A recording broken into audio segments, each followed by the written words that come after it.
오늘 우리에게 주실 말씀 시편 42편 1절에서 3절 말씀입니다.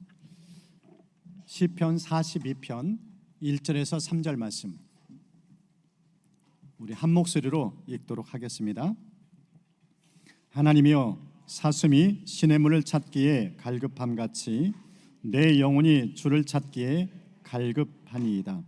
내 영혼이 하나님 곧 살아계시는 하나님을 갈망하나니 내가 어느 때에 나아가서 하나님의 얼굴을 배울까? 사람들이 종일 내게 하는 말이 내 하나님이 어디 있느냐 하오니 내 눈물이 주야로 내 음식이 되었도다. 아멘. 네. 오늘 예수님께 동의하는 사역 또 훈련의 그 중심에 서서 섬기는 우리 목사님 오셔서 이제 말씀을 전해주십니다. 홍정 목사님은 제가 이 예수님께 동의하는 훈련 세미나 현장에서 이제 첫 얼굴을 뵀던 분인데 이제 유기성 목사님 그 사역의 중심에 이제 섬기지만은 이게 한두 분으로 섬기는 이 사역이 아닙니다. 지금 이제 국제적인 사역으로 하나님께서 많은 사역을 일으키고 계시는데 그 스태프들의 참 헌신이 뭐 보통이 아닙니다.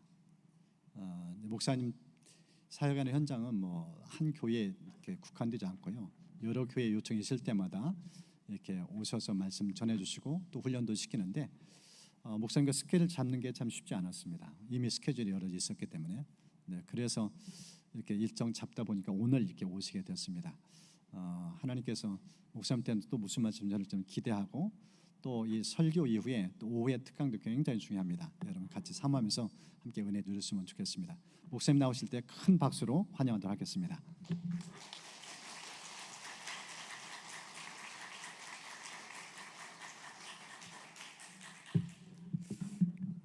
네, 감사합니다. 우리 안산 영광교회에서 함께 이렇게 말씀 나누게 돼서 참 영광이고 참 기쁨입니다. 하나님께서 저에게도 우리 여러분들에게도 주님이 주시는 말씀이 있으리라 생각합니다.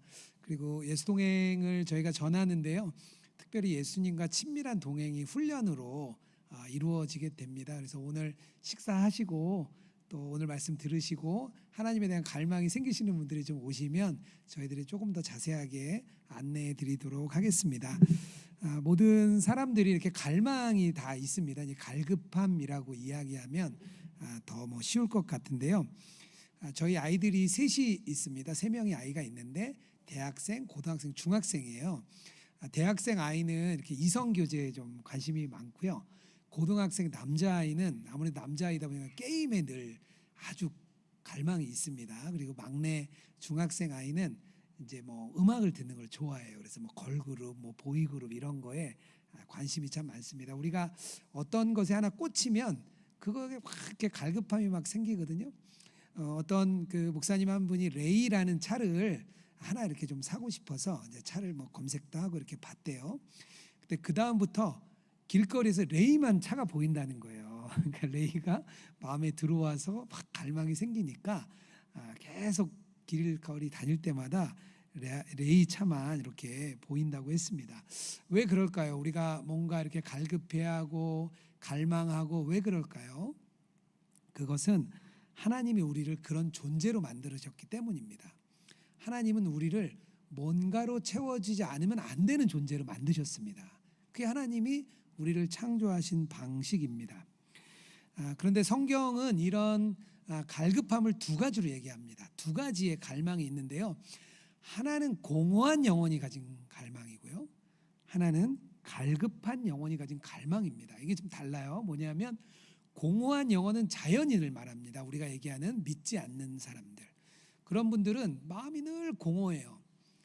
그리고 왜 공허한지 모르기 때문에 계속 뭔가로 채우려고 합니다. 부와 힘과 명예, 우리가 생각하는 세상의 많은 것들로 자기를 채워야만 이게 채워지거든요. 모르든 채우는 거예요. 저희가 누가복음 16장에 보면 거지 나사로와 부자 이야기가 나옵니다.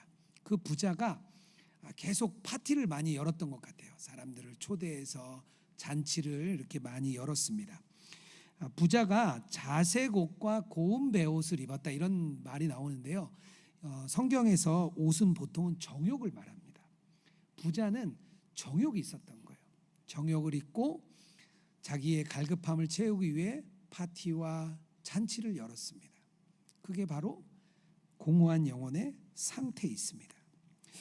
메마른 영혼은 다릅니다. 메마른 영혼은 뭐가 다르냐면요, 생수의 강을 경험했던 사람입니다.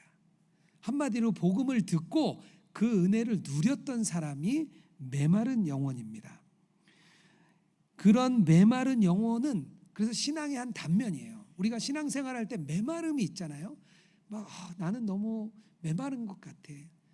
내 처음 사랑을 버린 것 같아. 이렇게 있을 수 있습니다. 누구나 다 경험해요. 그게 바로 신앙의 한 단면입니다. 그런데 하나님이 분명히 이렇게 말씀하셨거든요. 내가 주는 물을 마시는 자는 영원히 목마르지 않으리라, 이렇게 분명히 말씀을 하셨어요. 그런데 우리가 왜 그러면 갈급하고 메마릅니까? 존 파이퍼 목사님이 30대 후반에 목회자로 한참 막 승승장구할 때 이 경험을 하셨대요. 하나님, 왜 생수의 강을 경험했는데 왜 저는 목마릅니까? 뭐 울부짖었다는 거예요. 왜 성경의 말씀과 다르게 왜 나는 왜 이렇게 갈망이 큽니까? 왜 이렇게 갈급합니까? 울부짖었다는 거예요. 그게 우리 신앙인들의 고민이기도 합니다. 우리가 목마른 이유, 갈급한 이유가 있는데요, 하나는 세상에서 물을 너무 많이 마시기 때문입니다. 우리가 세상에 있는 물을 많이 마시면 갈급하게 돼 있습니다. 쇼핑을 하고 드라마를 보고 세상에 또 유튜브와 스마트폰에 너무 빠져 있으면 그냥 갈급할 수밖에 없습니다. 오늘 본문 42편이 광야라고 말을 합니다. 이 광야에서 사슴이 오래 갈증을 갖는 것처럼 그 가뭄 때문에 너무 목말라 하고 있습니다. 광야의 상황이죠. 아무래도 시편 기자가 세상의 물을 많이 마셨던 것 같아요. 그래서 본인이 아주 갈급함을 가지고 있습니다. 가까운 집사님 한 분이 중소기업을 다니다가 IT 기업 중에 가장 큰 엔사라는 회사에 취업이 되셨습니다. 그래서 너무 행복했대요. 너무 좋았는데 막상 들어가서 보니까 똑똑한 사람이 너무 많은 거예요. 직장 안에 너무 이렇게 뛰어난 사람들이 많았대요. 그래서 이 안에서는 승진도 어렵겠다, 이렇게 생각을 하셨대요. 그래서 이 집사님이 생각한 게 이사님들에게 좀 잘 보여야 되겠다 싶어서 이사님 한 분을 정하고 그 이사님에게 아주 잘했대요. 그래서 이제 그 이사님하고도 아주 가까워졌습니다. 그런데 연말에 구조조정이 있었는데 그 이사님이 이렇게 명예퇴직을 하시게 된 거예요. 그래서 이 집사님이 너무 실망을 하고 이제 나는 어떡하나 이제 고민을 하다가 기도하고 이렇게 주님께 물은 게 아니고 다른 이사님을 또 발견을 했대요. 그래서 이 이사님을 보니까 그 분이 이렇게 시간마다 나가서 담배를 피우시더래요. 근데 자기가 신앙의 양심상 담배는 못 피겠고 대신 담배를 종류별로 이렇게 준비를 해서 케이스에 딱 넣으셨대요. 그리고 그 이사님이 나가면 얼른 따라 나가가지고 담배도 뭐 태우시겠어요? 그래서 드리고 불도 붙여드리고 그렇게 친하게 가까워졌대요. 근데 그 해에 그 이사님이 또 명예퇴직을 하시게 됐어요. 그 때에 하나님이 이분의 환도뼈를 치셨습니다. 육종암이라는 암이 걸려서 수술을 받게 되셨어요. 근데 이 집사님이 수술대에 누워서야 주님이 그 장면을 자기에게 쫙 보여주신 거예요. 그분들 따라다니는 그 장면을 보여주시면서 자기의 상태를 보여주셨대요. 여러분들은 어떠십니까? 세상의 물을 혹시 많이 마시고 계시진 않습니까? 생각을 세상에 뺏겨서 영상에 뺏기고 스마트폰에 뺏기고 자녀에게 뺏기고 승진에 뺏기고 혹시 세상에 나의 생각을 많이 뺏기지는 않으셨습니까? 우리 아이들 같이 예배하는데요, 우리 아이들은 일주일 동안 167시간은 세상 방법대로 삽니다. 세상에 공부하고 세상 학원 다니고 게임하고 그렇게 살아요. 그리고 일주일에 1시간 여기 와서 예배 드리고 돌아갑니다. 그럼 우리들 아이들의 미래는 볼 거 없어요. 세상의 물을 많이 마시기 때문에 계속 갈급할 수밖에 없습니다. 우리가 어떤 물을 마시는가가 그래서 너무나 중요합니다. 자신을 좀 잘 점검해 보셨으면 좋겠습니다. 갈급함이 생기는 또 하나의 이유가 있는데요. 이건 좀 특별해요. 뭐냐면요, 하나님께서 자신을 숨기시기 때문입니다. 신앙생활을 우리가 해나가는데 우리가 하나님이 없으신 것 같은 경험을 우리가 많이 하게 됩니다. 어떤 큰 문제를 만났을 때 주님께 막 질문을 하는데 주님은 답이 없으신 것 같아요. 고난도 오고 고통도 오고 어려움도 오고 경제적인 힘듦도 오고 여러 가지 문제가 오는데 하나님이 왠지 안 계신 것 같은 느낌을 우리가 많이 갖게 됩니다. 그러면요, 우리가 자연스럽게 아주 메마르게 됩니다. 우리의 영혼이 메마르게 되는 거죠. 17세기에 영국에서 박해를 받았던 청교도들이 있습니다. 그들이 나중에 메이플라워를 타고 미국에 넘어가는 그런 분들이죠. 그때 청교도들이 발견한 게 하나 있는데요. 뭐냐면 숨어 계시는 하나님을 발견했습니다. 역설의 의미라고 이야기를 하죠. 부재 속의 임재다. 안 계신 것 같은데 계시다는 거예요. 정확한 이유는 알 수 없지만 주님께서 우리를 멀리 떨어져 있는 것처럼 느끼게 하시는 겁니다. 그 이유는 우리가 몰랐던 거죠. 그 당시는 우리가 이유를 모릅니다.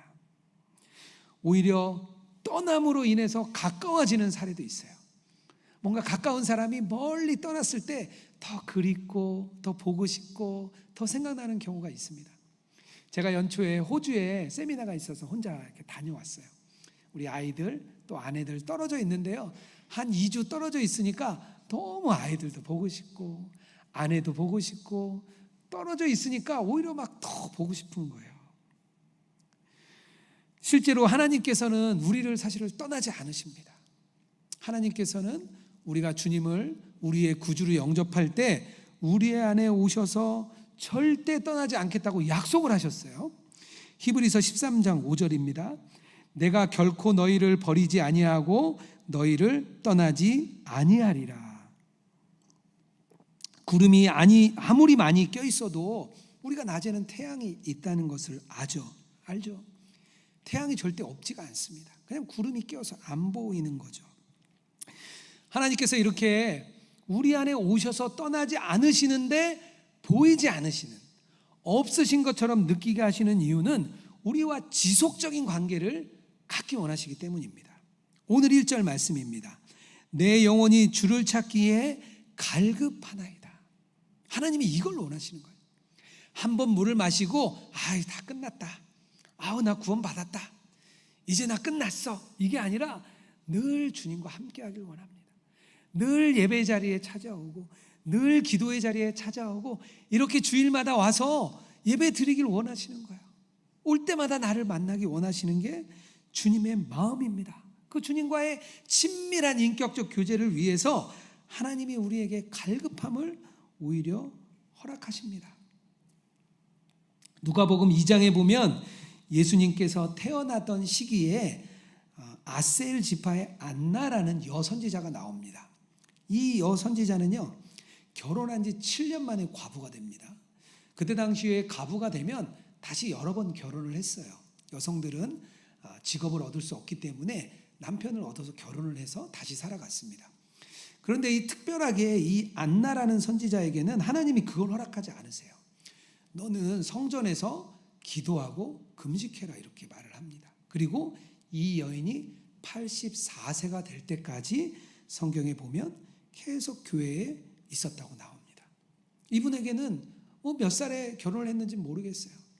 최소 50년 이상 하나님은 안 계신 것처럼, 부재하신 것처럼 그렇게 보이셨습니다.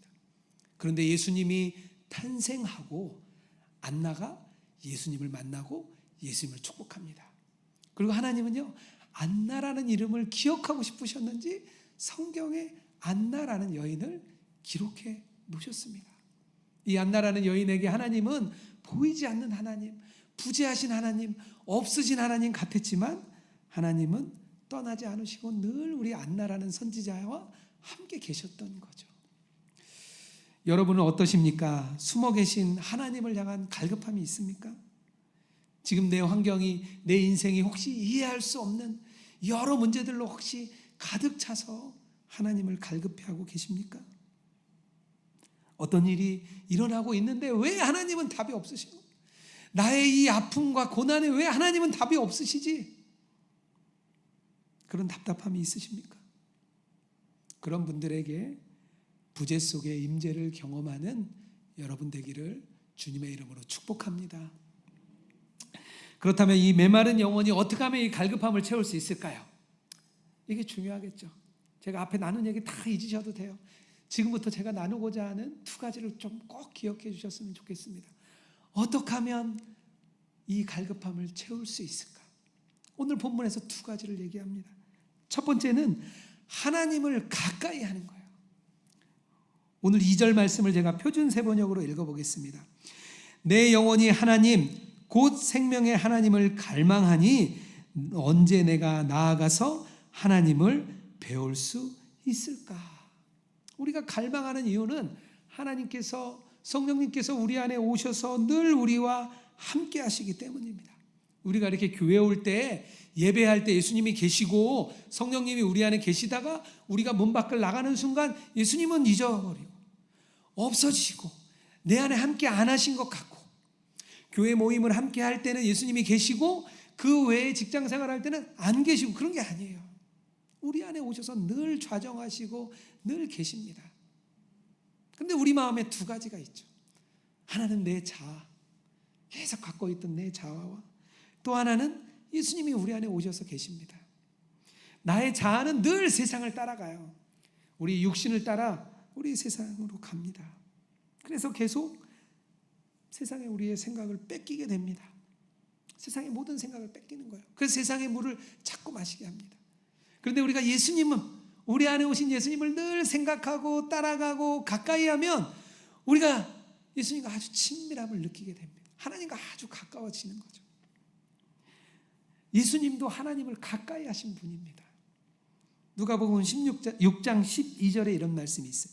이때 예수께서 기도하시러 산으로 가사 밤이 새도록 하나님께 기도하시고, 밤이 새도록 주님과의 친밀한 인격적인 관계를 가지셨던 예수님, 어떤 때는 하루, 어떤 때는 40일, 어떤 때는 1시간, 순간순간마다 예수님을 가까이 하고자 했던 게, 우리 하나님을 가까이 하고자 했던 게 예수님이세요. 우리가 그거를 따라가는 거죠. 헨리 나우엔이라는 책이 우리나라에 많이 번역되어 있습니다. 헨리 나우엔 책이 참 좋은데요, 그분이 한 번은 캘커타에 있는 테레사 수녀님을 만나게 됐습니다. 그 당시에 헨리 나우엔이 고민이 많았어요. 하버드 대학의 교수로 재직하고 있던 때에 어떤 한 사람이 헨리 나우엔을 찾아옵니다. 그리고 그에게 제안을 해요. 라르시 공동체라는 곳에 교목으로 와달라는 제안입니다. 이 라르시 공동체는 중증 장애인들이 함께 모여 사는 그런 공동체입니다.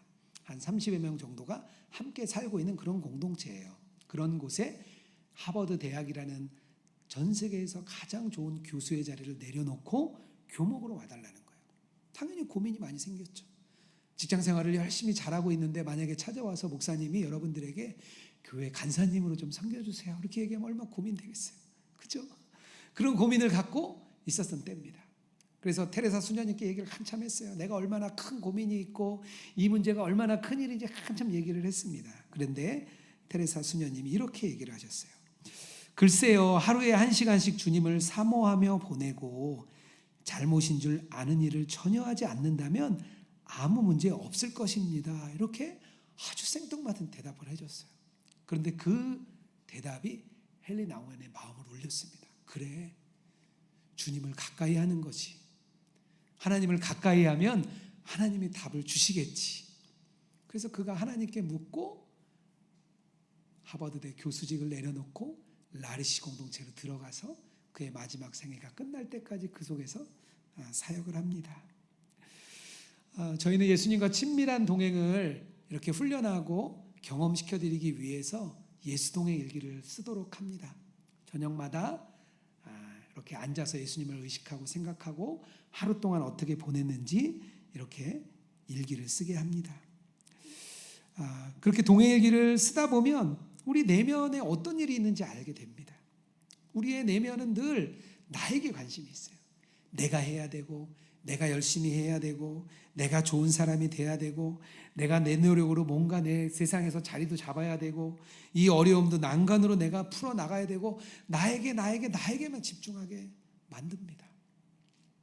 그런데 동행의 길을 쓰다 보면 예수님께 집중을 하게 돼요. 예수님은 우리의 피난처시고 우리의 인도자시고 우리를 이끄시는 주님이심을 우리가 생각하게 됩니다. 그러면 우리의 생각이 바뀌게 돼요. 우리 머릿속의 구조, 내가 해야 된다는 그 구조가 깨어지지 않으면 이 문제가 풀어지지가 않아요. 그런데 우리가 예수님을 늘 생각하고 예수님께 가까이 가려고 하면 그 문제가 해결이 됩니다. 우리가 하는 일은 그저 예수님을 바라보고 하나님을 가까이 하는 겁니다. 시편 46편 10절에 이런 말씀이 있어요. 이르시되 너희는 가만히 있어 내가 하나님 됨 알지어다. 우리 주님은 우리가 뭘 필요하는지 너무나 잘 아십니다. 그래서 우리가 주님께 그냥 나가면 되는 겁니다. 주님은 우리를 돌보시고 우리 안에 생명을 주시고 먹이시는 분이니까 주님을 바라보는 거예요. 우리 안에 오셔서 주님이 역사하시도록 우리의 공간을 열어드리는 겁니다. 우리의 내면 깊은 곳까지 하나님께서 오셔서 나를 의사처럼 수술하시고 만지시고 치유하시도록 우리의 마음을 열어드리는 거예요. 그게 하나님을 가까이 하는 겁니다. 주님이 우리 안에 오셔서 행하시고 숨 쉬시도록 주님을 신뢰하는 것, 주님께 내어 맡기는 것, 내려놓는 것, 믿음을 사용하는 것, 이게 다 주님과 가까이 하면서 일어나는 일들입니다. 초기 교회에 4세기, 5세기가 되면서 박해를 받던 교회들이 이제 국교가 됐습니다. 로마 사회의 국가 종교가 되었습니다. 기독교는. 이제 더 이상 기독교는 박해받는 종교가 아니었고요. 세금 혜택도 받았고 군인이 되는 것도 면제해줬고 교회의 재산을 많은 사람들이 헌납을 했어요. 교회는 부자가 됐습니다. 이제 세상에서 더 이상 박해받지 않아도 되었습니다. 오히려 교회에 등록하지 않은 사람들이 박해를 받았습니다. 그때 교회에 많은 사람들이 막 몰려왔어요. 그런데 그곳에서 신앙생활하기가 너무 힘들다 생각한 분들은 사막으로 광야로 들어갔습니다. 그때에 노웅이라는 우리 믿음의 선진이 계셨어요. 그분이 사막에 들어가서 예수님만을 생각하고 살아갔던 그런 사람이에요. 그곳에 많은 분들이 찾아와서 이렇게 물었어요. 한 번은 어떤 분이 왔습니다. 어떻게 하면 구원을 얻을 수 있습니까? 이렇게 물었더니 그 노웅이라는 선생님께서 뭐라고 얘기했냐면 내 독방에 앉아 있어라. 그러면 독방이 내게 모든 것을 가르쳐 줄 것이다. 하나님을 가까이 하라는 거예요. 선생님, 어떻게 하면 우리가 이 세상에서 살 수 있습니까? 독방에 앉아라. 거기서 하나님을 가까이 하라. 이분은 하나님을 가까이 하는 것이 모든 답의 해결이라고 생각을 했습니다. 저는 동해의 길을 쓰는 일이 주님을 가까이 만나는 일이라 생각합니다. 이따가 끝나고 영상을 잠깐 보여드릴 건데요. 85세 된 권사님이 동해의 길을 쓰기 시작했어요. 80세부터 5년 동안 하루에 4시간을 쓰신대요. 4시간이나 일기를 쓴다고? 너무 힘든 일 아니에요?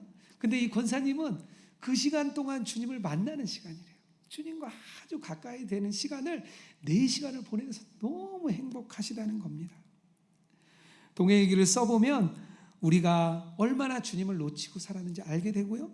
우리의 마음이 어디에 있는지 알게 됩니다. 동해의 길을 쓸 때 우리 안에 새로운 공간이 열려요. 주님이 일하실 수 있는 그런 공간이 열리게 됩니다. 일기를 쓰기 전에 몰랐던, 주님과 가까워지기 전에는 몰랐던 그런 공간입니다. 저도 동해의 길을 매일 쓰는데요. 저는 동해의 길을 쓸 때 주님께 내 작은 떡과 물고기를 내어드리는 것처럼 씁니다. 제 일상은 평범해요. 목회자의 일상도 비슷합니다. 매일 같은 일이 반복되고 또 반복됩니다. 그런데 그 안에서 제 일상을 올려드리면 하나님이 그 속에서 참 풍성하게 일하세요. 하루 동안 주님이 얼마나 나와 함께 하시고 나와 동행하셨는지 알게 됩니다. 저는 작은 떡과 물고기를 드렸는데 하나님께서 저에게 풍성하게 열어주시는 것을 경험하게 됩니다. 저희 동해일기 사이트에 매일 하나씩 추천 일기를 올리게 됩니다. 좀 좋은 일기를 이렇게 올려드리는데요. 그 중에 한 분의 일기를 제가 조금 읽어드릴게요. 저에게 가장 큰 축복은 예수 동해일기를 통해 하나님과 온전한 시간을 갖게 되었다는 것입니다. 하나님과의 구별된 시간을 갖게 되었습니다.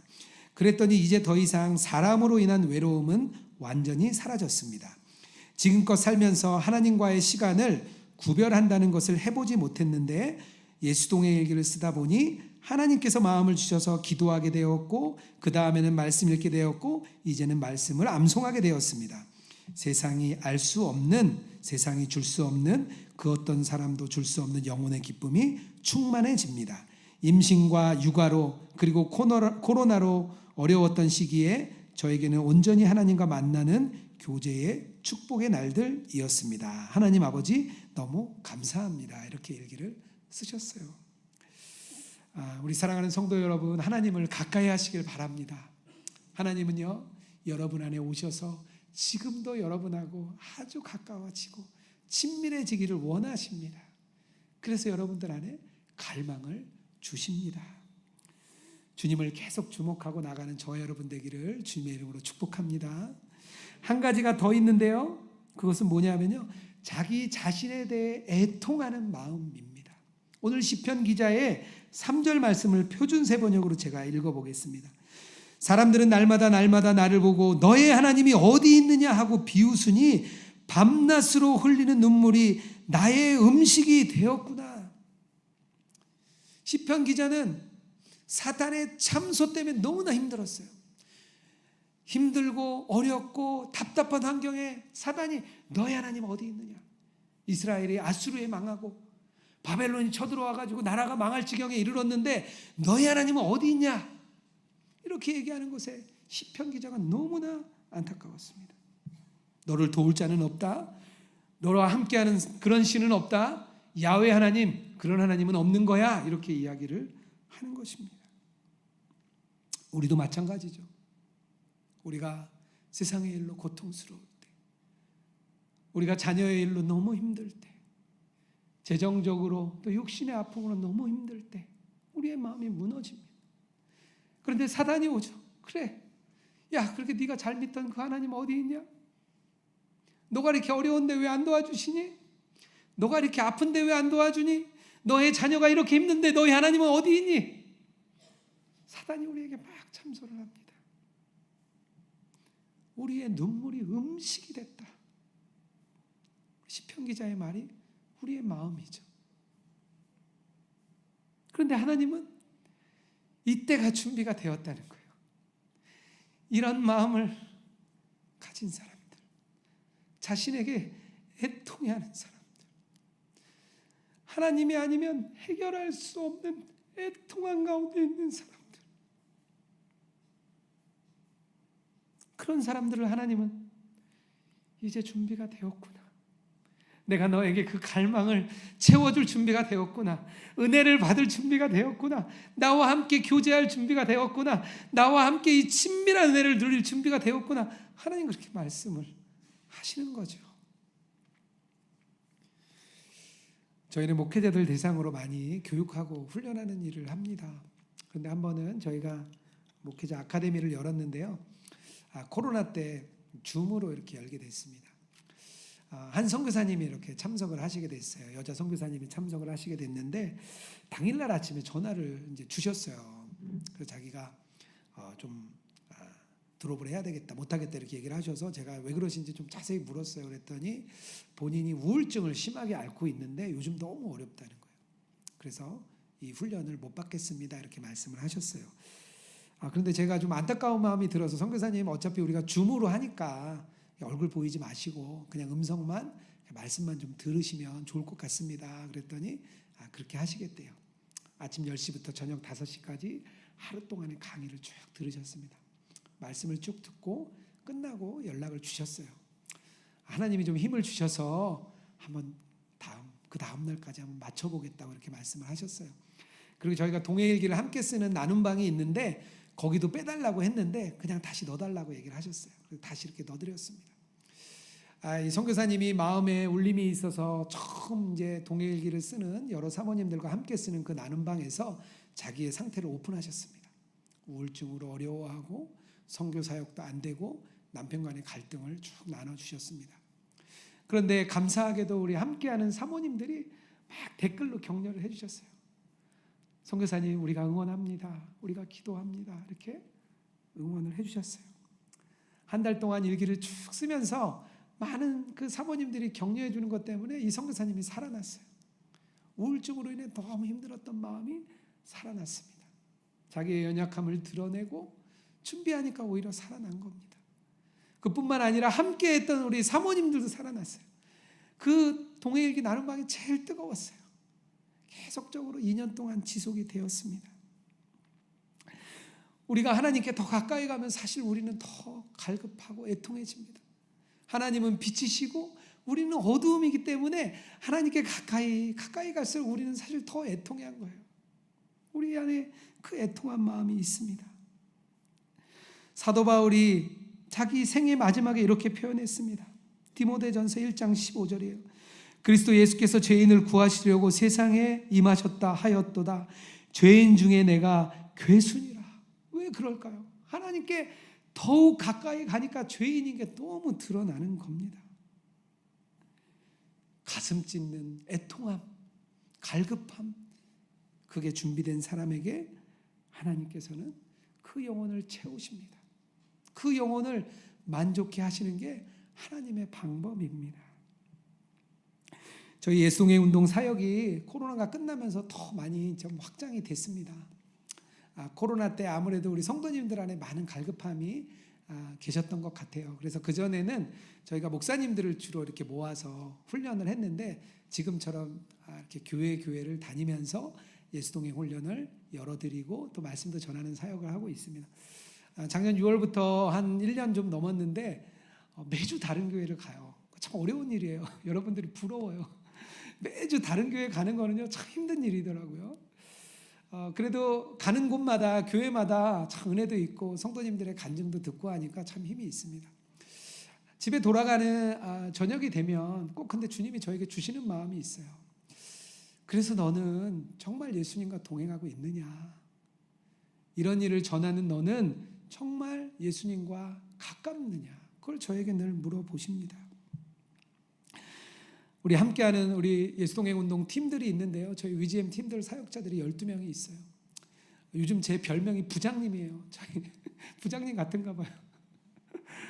정말 우리 함께하는 동역자들이 나를 정말 예수님과 동행하는 사람으로 보는가? 또 우리 세 자녀, 우리 아이들, 우리 아빠는 정말 예수님과 동행하는 아빠지 그렇게 보는가? 제 안에 늘 주님이 질문을 주십니다. 그런데 자신을 돌아보면 늘 참 부끄럽기만 해요. 늘 염려하고 늘 근심 가득하고 또 죄로 인해서 속절없이 무너지고 그럴 때는 너무 제 자신이 한심하고 제 마음이 너무 막 무너집니다. 하지만 매일 동해일기를 쓰니까요. 저녁이 되면 주님 앞에 서요. 주님 앞에 서서 저의 첫 줄 일기는 늘 이렇게 씁니다. 주님을 바라봅니다. 저는 지금 주님 안에 있습니다. 저는 주님과 함께합니다. 그렇게 첫 줄을 써요. 그리고 나면 하나님께서 이렇게 회복을 주세요. 저의 마음을 만지시고 저의 연약함, 저의 애통함을 잘 해결해 주시고 충만하게 해 주십니다. 우리 사랑하는 성도 여러분, 여러분들의 상태는 어떻습니까? 혹시 딱딱하고 굳은 마음은 아니십니까? 예배를 드려도 찬양을 드려도 모임을 가져도 은혜도 없고 눈물도 없고 냉랭한 상태, 그런 상태는 아니십니까? 주님은 자신에게 애통하는 자, 그 눈물이 음식이 되는 자, 그런 자를 사랑하시고 그런 자에게 충만한 은혜로 더하여 주십니다. 그런 여러분 되길 주의 이름으로 축복합니다. 기도하겠습니다. 하나님 아버지, 오늘 주님이 주신 마음을 나누었습니다. 주님, 우리 마음이 갈급합니다. 우리의 영혼이 메마른 영혼입니다.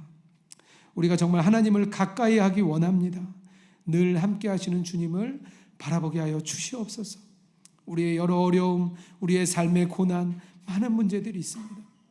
이 문제로 그 눈물이 음식이 될 때까지 주님 앞에 나아갑니다.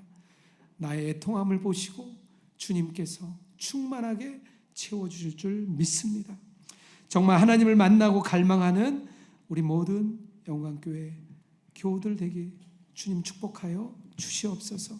그렇게 행하실 주님을 온전히 기대하며 거룩하신 예수님 이름으로 기도드렸습니다. 아멘.